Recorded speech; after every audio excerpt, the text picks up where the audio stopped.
larger volcano, if it erupts, it's going to be bigger than the other one. I heard that, actually. That's what I heard. Yeah, no, I don't know that. I'm not a meteorologist, but that's what I heard on television. And you have all kinds of Earth movement. We haven't been nice to our planet. Our planet is our mother, and we haven't treated her well. And, of course, look what's happening in the Gulf. And so these are the end times, and there's going to be a time when you need to get near water. I'm talking about fresh water that can be drunk, because a gallon of water, you won't be able to get it for less than $100. Water is going to be very, very valuable. Very valuable. What do you think about prophecy like St. Malachi? Have you read that? Yeah. Are you talking about the popes? Right. Yeah, according to Malachi, the pope that now is in Benedict is the next to the last one. I mean, he's been right so far, so it's very possible that he's right. He's been very correct. Do you think that we are going to be a population that, due to a state of emergency in the times to come, will allow ourselves to be chipped? Yes, I do. I hope that those of you out there will not allow yourself to be chipped, because I believe that is the mark of the beast. And when we began with the marking that's on all of our fruits and vegetables and canned goods and packaging, the codes and everything on everything you buy, that was the beginning of this mark. It really was the beginning of it.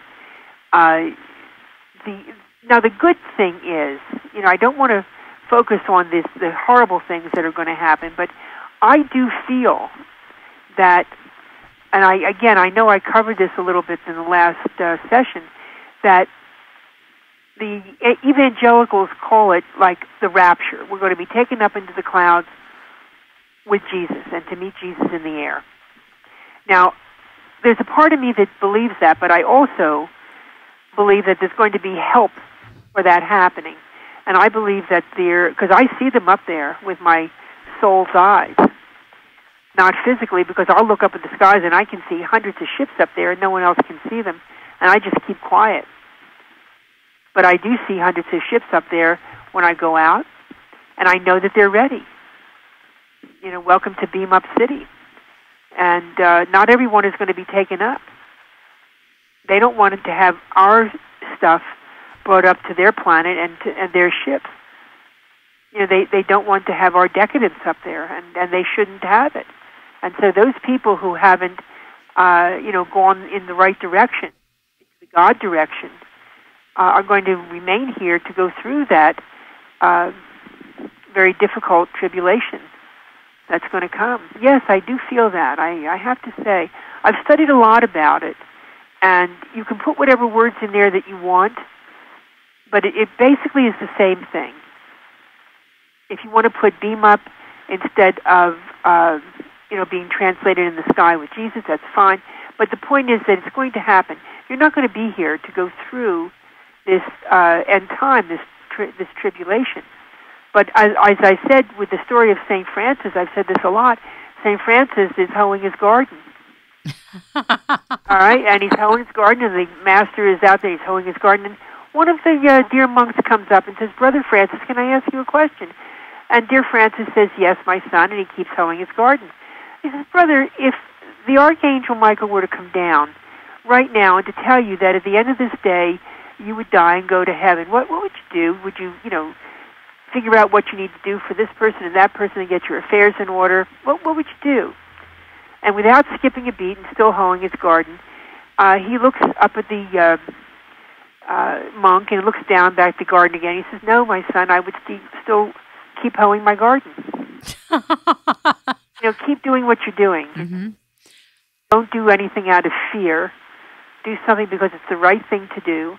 If God places something in your lap to do it. If God tells you to help Murgatroyd over here, then do it. If God helps you to see within your soul that you have to do this, this, and this, then do it.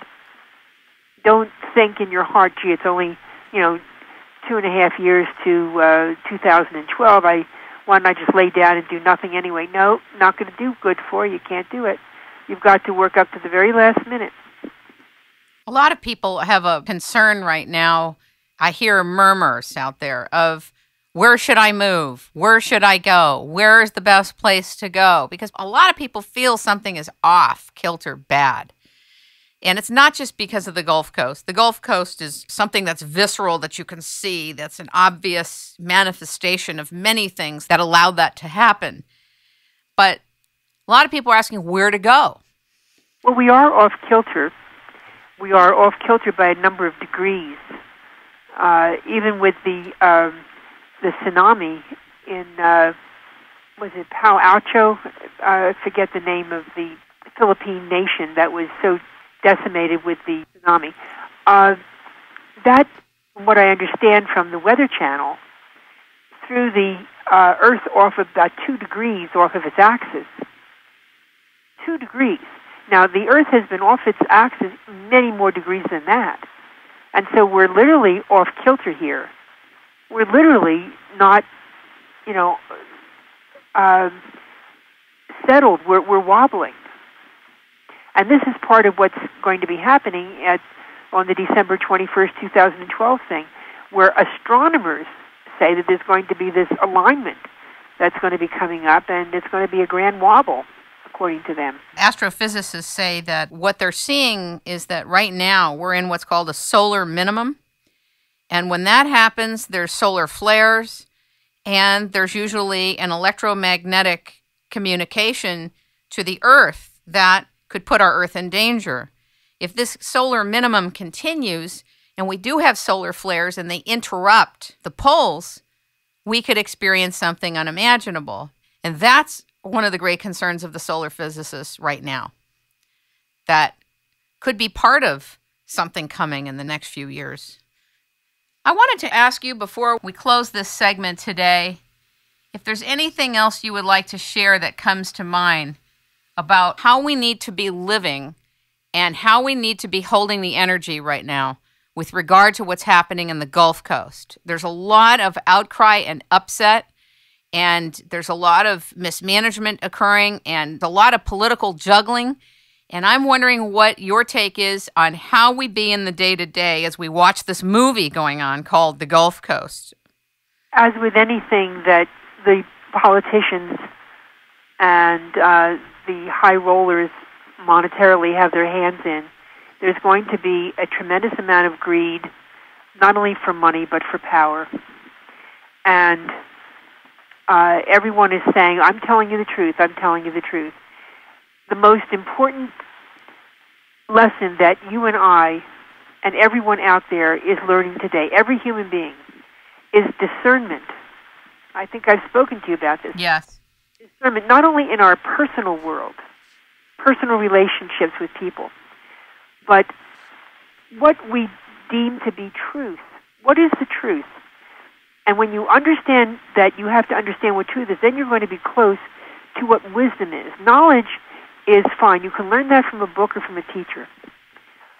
Wisdom, however, is applied knowledge, and it's the ability to discern right from wrong. The ability to say, this is the direction I'm going to go, and this is the direction I will not go in, and stick with it until such time that your discernment says, all right, we need to make another course correction. Having said that, if you feel that something is wrong in the Gulf, and it certainly is, instead of complaining and being upset about it, which is not helping anyone, first of all, you pray about it. You see the entire waters of the world, and get a map if you don't have a true understanding of what the world looks like. I'm sure you can get a map online and see what that whole area of the Gulf Coast looks like, and the world, because that oil spill is going to go all over the world if the currents take it to where I think it's going to go. And you want to see the water crystal blue, a beautiful blue. No oil, no silt, nothing. You're going to see it in your mind's eye. You don't see the oil. Don't focus on the oil. Just picture it blue, that you can see through it like a beautiful piece of blue glass. And